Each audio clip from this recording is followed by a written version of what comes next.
रूढ़िवादिता जो अभी हमारे भाई ने बोली कि हमारे समाज में व्याप्त कुछ ऐसी धारणाएं जो पुरानी चली आ रही है परंपरागत रूप से, और वो क्या हमारे बीच में हमारे मानसिक स्तर पे इस तरीके से घर कर जाती है कि उसमें कोई बदलाव नहीं आता कभी भी।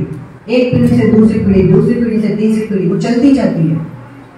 और फिर क्या होता है, वो समाज में नई नई परेशानियों को जन्म देता है। कैसे? एक तो बाल विवाह अपन ने देख लिया, एक अपन ने डाकर प्रथा देख ली, और भी बहुत सारी रूढ़िवादिता है। क्या?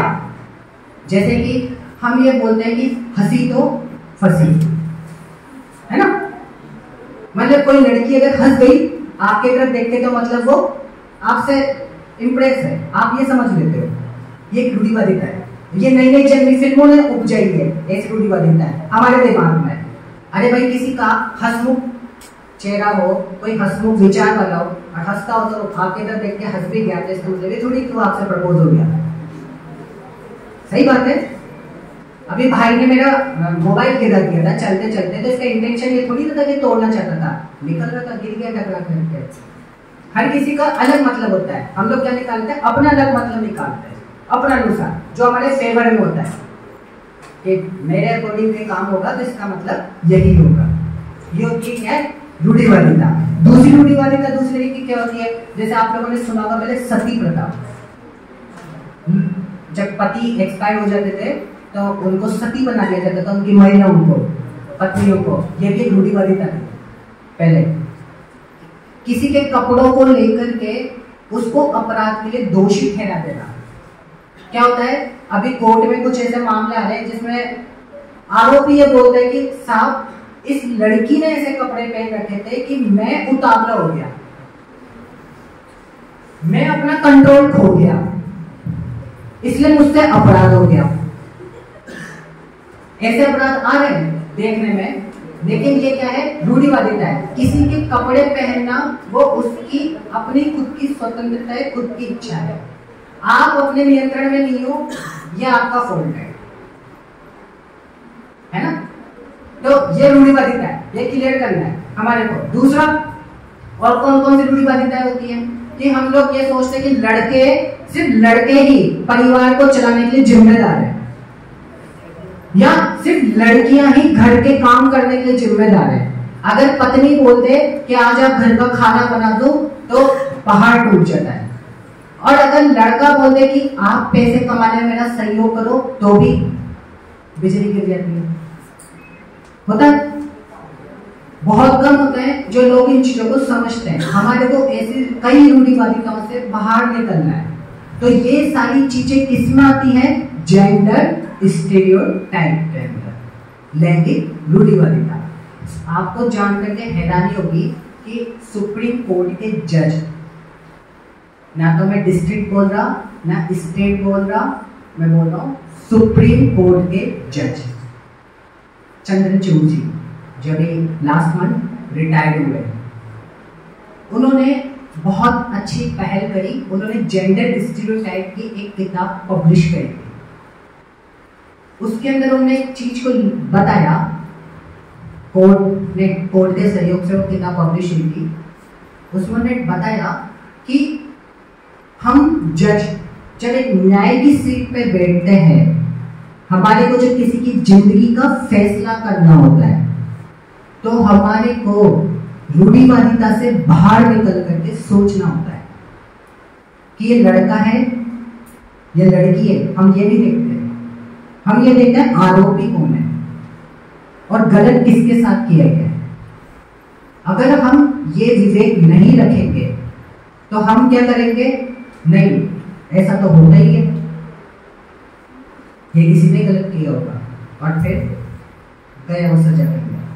और ऐसा कई सारे जज कर चुके हैं पहले। इसलिए भारत ने महसूस किया कि हमारे को नागरिकों को सही तरीके से सुरक्षित वातावरण देने के लिए जज को भी लैंगिक रूढ़िवादिता से बचाना होगा। जो न्यायाधीश बैठते हैं उनको भी इस चीज के लिए ट्रेंड किया जा रहा है कि आप लैंगिक रूढ़िवादिता से बाहर निकल करके डिसीजन लो। तो सोचो, हम लोग जब रोड पे चलते हैं, जब घर में बैठते हैं, जब हमारे सामने कोई बात आती है, हम लोग कितनी जल्दी अपना जजमेंट देते हैं। कोई पोस्ट आता है तुरंत कमेंट कर देते हैं। हमारे को कितना ज्यादा सतर्क रहने की जरूरत है इससे। हम भी तो किसी न किसी जगह पे न्याय कर रहे होते हैं ना, बैठ करके। अगर घर में बहन भाई लड़ जाते हैं या मम्मी पापा की लड़ाई हो जाती है या आस पड़ोस में किसी के साथ कुछ गलत हो जाता है, हम अपना तर्क देने से पहले सोच लें क्या हमारा ये डिसीजन लैंगिक रूढ़िवादिता से ग्रसित तो नहीं है। एक बार सोच लो बहुत अच्छे से बैठ के। मैंने मेरे जीवन में भी बहुत सारे बदलाव किए इन चीजों को पढ़ने के बाद, क्योंकि गलतियां और कमियां सभी में, कोई परिपूर्ण नहीं आया इस धरती के ऊपर। हम सब पैदा जीरो से ही होते हैं, बस सीखते सीखते समझदार होते हैं। तो हमारे को अपने अंदर बदलाव करना खुद से ही है, जरूरी है। इम्प्रूवमेंट करोगे तो इंसान है, और एक जगह ठोस रह जाओगे तो पत्थर, कोई काम के नहीं हो। तो रेगुलर आपको सीखते जाना है कि अगर हमारे अंदर कोई कमी है तो हमारे को उसको सुधार देना है। इसी तो ये दिमाग और ये सब कुछ दिया है हमारे को कि हम लोग एक्सेप्ट करें, एडॉप्ट करें, सीखें और विकसित हो। तो ये जो लैंगिक रूढ़िवादिता है ये हमारे समाज में व्याप्त है और इसको हमारे को दूर करना होता है। लैंगिक जो शब्द है इसी वजह से ये सेक्स एजुकेशन के अंदर आता है। स्टीरियोटाइप हमारे अंदर काम कैसे करता है?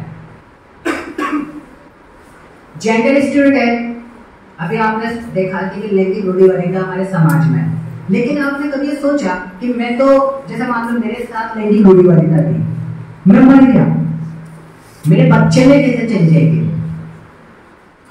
कोई डाटा केबल थोड़ी सी ट्रांसफर करने की, ब्लूटूथ थोड़ी लगा रखा था, कैसे जाती है? इसके पीछे का विज्ञान क्या है कि भाई मैं जिंदा हूं जब तक हूं और मैं मर गया, उसके बाद मेरे बच्चे में चली जाएगी, फिर वो बच्चा बड़ा होएगा, फिर वो कुछ करेगा, फिर वो मर जाएगा, फिर उसके लिए पीढ़ी कैसे जाती है?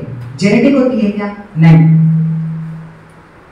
ये व्यवहार में और समाज में इस तरीके से माहौल बना लेती है कि एक व्यक्ति के पास जब दूसरा व्यक्ति संपर्क में आता है उसके अंदर ही बीज दिमाग में बो दिया जाता है, फिर वो पेड़ बन जाता है, वो फल देने की उम्र में आता है, तब तक वो दूसरा चला जाता है, फिर वो दूसरे के दिमाग में ट्रांसफर हो जाते हैं बीज। यही तो होता है हमारे घर में। क्या होता है? बोल बोल के चीजें बताई जाती है, अरे उसने ऐसा किया था, उसने ऐसा, आस पड़ोस में भी एक चर्चाएं होती है और वो इतनी बार रिपीट की जाती है आसपास बैठ करके कि हम उन्हीं को सच मान करके और उन्हीं को फॉलो करने लग जाते हैं।